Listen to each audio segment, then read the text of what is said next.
মানুষ আমাদের সম্মানিত সহকর্মী এবি পার্টির চেয়ারম্যান বলেছেন ৭১ সালে জনগণের রায়কে অমান্য করার কারণে একটি যুদ্ধ অনিবার্য হয়ে উঠেছিল। যারা রায় অস্বীকার করেছিলেন তাদের পরিণতি ভালো হয়নি। এবারও যারা রায় অস্বীকার করছেন তারা নিজেদেরকে মুক্তিযুদ্ধে অবিসংবাদিত অংশ মনে করেন। আমরা বলি সেই মুক্তিযুদ্ধকে সম্মান করে আবার রায়টা মেনে নেয়। এই রায় মেনে নিলে আমরা স্টেজে দাঁড়িয়ে এই দাবিতে আর বক্তব্য দেব না।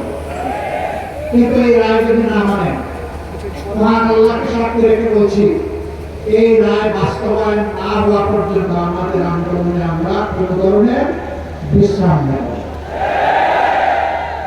আন্দোলন চলবে সংসদে, আন্দোলন চলবে রাজপথে। নাহিদ ইসলাম বলেছেন একসময় রাজপথ আর সংসদ প্রয়োজনে একাকার হবে।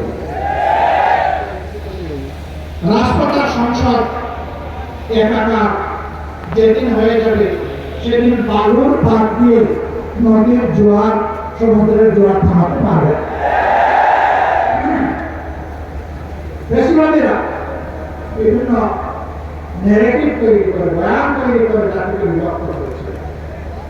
আর আপনারা নির্বাচনের আগে বলেছিলেন আমরা নির্বাচিত হলে সরকার গঠন করলে সবাইকে নিয়ে আমরা সরকার গঠন করে দেশ চালাবো। এখন আপনারা কি করছেন?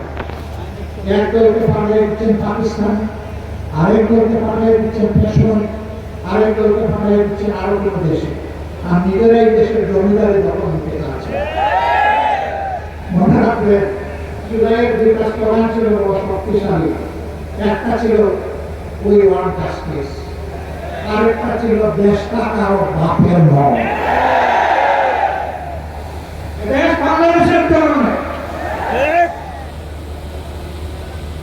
আমি বর্তমানে দূষণদেরকে বলা দেখি শত শত আলিম ওলামা বুকের তাজা রক্ত এবং জীবন দিয়ে এই দেশবাসীকে জীবন এনে দিয়েছে। আমরা সেই আলিম ওলামার সাথে বিশ্বাসঘাতকতা করব।